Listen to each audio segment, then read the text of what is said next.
Okay, so tarot, right, just like any other natural science, emanates from ancient Greek studies of African philosophy, which were found in the scribes and architecture of ancient Egypt. Most people don't know that tarot originates in Africa, and to be fair, I didn't know either when I started divining with tarot. I started to divine with tarot long before I twaset. And when I went into Pehlo, into my initiation, this is where I really started to get into the alchemy of tarot, how to divine with it and how to access that alchemy. So for me, it's a very powerful divination tool if you learn the language of it. And it's a very simple language. It's a language of symbols and glyphs, right? Our entire existence is based on the elements of nature. And tarot basically just breaks those elements down. Tarot is based on indigenous knowledge systems that Africans have practiced since antiquity. And we only stopped when we were conquered by the West, when our knowledge systems were stolen and replaced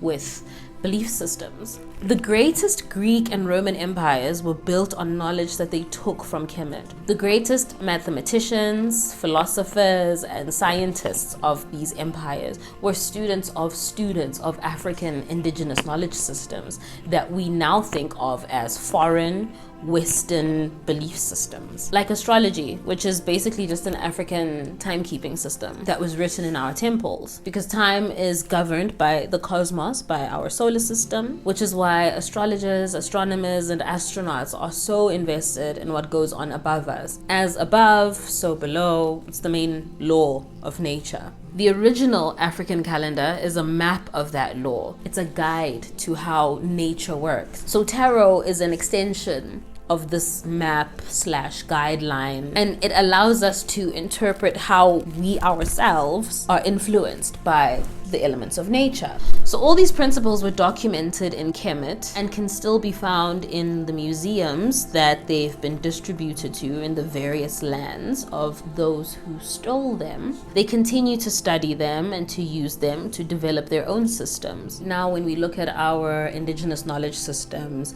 we don't recognize them. We don't recognize them as our own because of how whiteified they've been. But if you lift the general veil of whiteness, it's all very clear and also very strikingly African. Because, first and foremost, Western scholars of tarot through the ages attribute all knowledge of tarot to the ancient Egyptian deity Djehuti, who the Greeks call Thoth. I'm saying Thoth now because I recently learned that that's how it's pronounced. I've been saying Thoth for maybe 3-4 years now. But anyway, the original name for Thoth is Djehuti or Tahuti, meaning the one who is like an ibis. As a principle of nature, we would call Djehuti inyoni yamanzi or inyoni yemandi ngesintu ngesinguni, because he is a water bird. The ibis was a sacred bird in ancient Egypt, often associated with wisdom. An ibis is a wading bird. Wading birds are a group of birds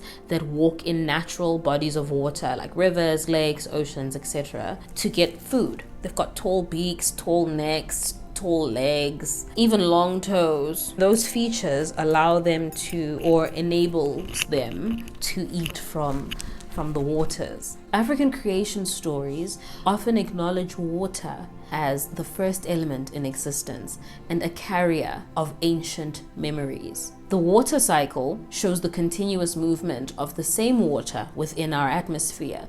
Liquid water evaporates into water vapor, condenses to form clouds, and then precipitates back to the earth in the form of rain. So water essentially holds the world's most ancient information. It's said to be the beginning of everything. Djehuti was often depicted as ibis-headed because he represented one who has understood all that is hidden under the heavenly vault being the waters. So this then became the symbol of access to ancient wisdom. Although this is how he was often documented, the symbol or the glyph for this principle, it often varied throughout different African societies and cultures. Some East African societies often depicted this principle as a baboon because they have particular breeds of baboons that run up to the highest points of their mountains before sunrise sunrise in order to call upon the sun and to announce its arrival. And they make this sound like they're literally screaming Ra.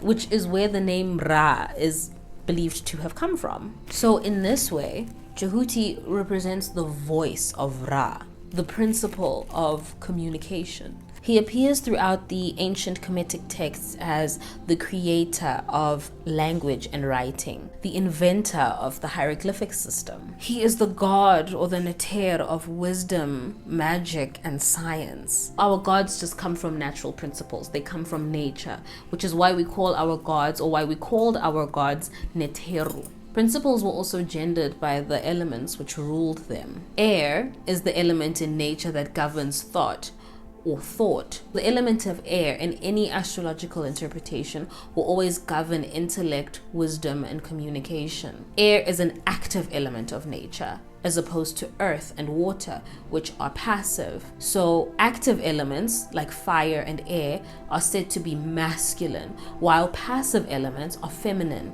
like water and earth, because they create, they incubate, and they birth life. Djehuti, who's now known as Thought or Hermes in Greek mythology, appears throughout ancient Kemetic texts as the creator of language, the creator of writing, the inventor of hieroglyphs or the hieroglyphic system, and he is the god or the neter of wisdom, magic, and science.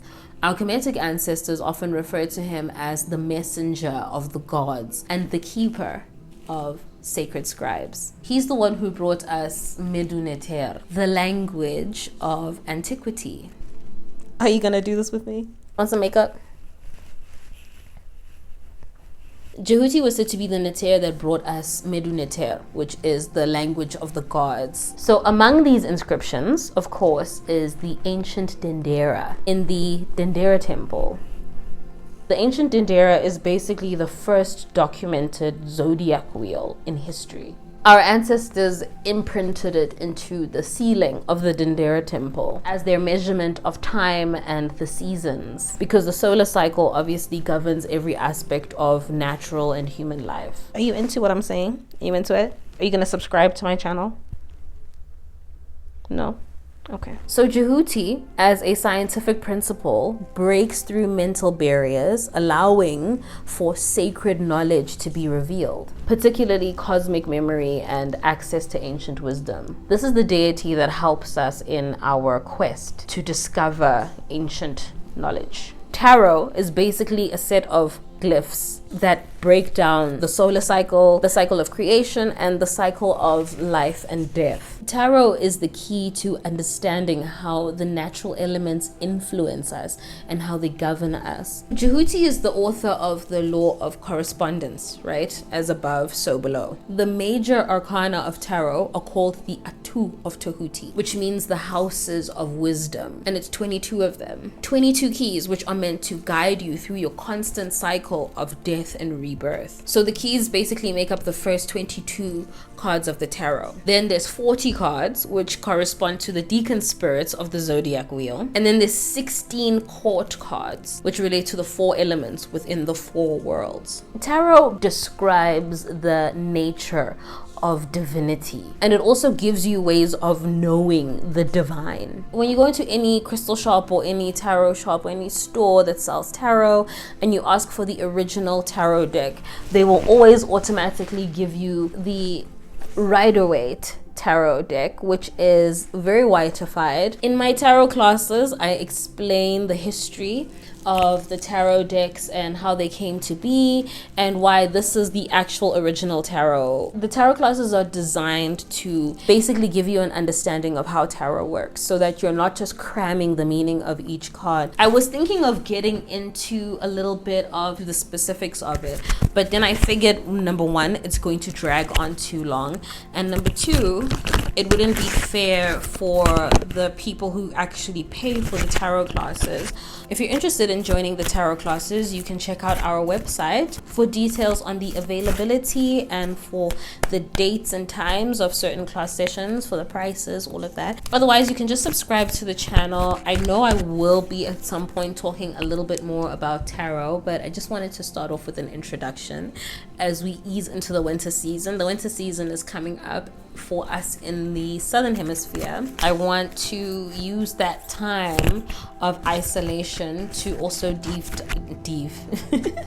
to dive deeper into tarot, and to also share a little bit more from an indigenously African perspective with the knowledge systems that I've learned over the years and how they connect to tarot, because I love tarot. I love the art form of tarot. I am designing my own tarot deck, which is taking forever because I'm also still completing my book, and I really want this deck to be timeless. So yeah, I'm gonna cut it off there. If you're interested in tarot classes, you can check out our website, www.afrosavvy.com.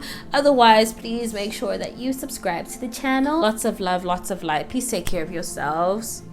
Pepper, do you want to say bye? No? Okay. Bye.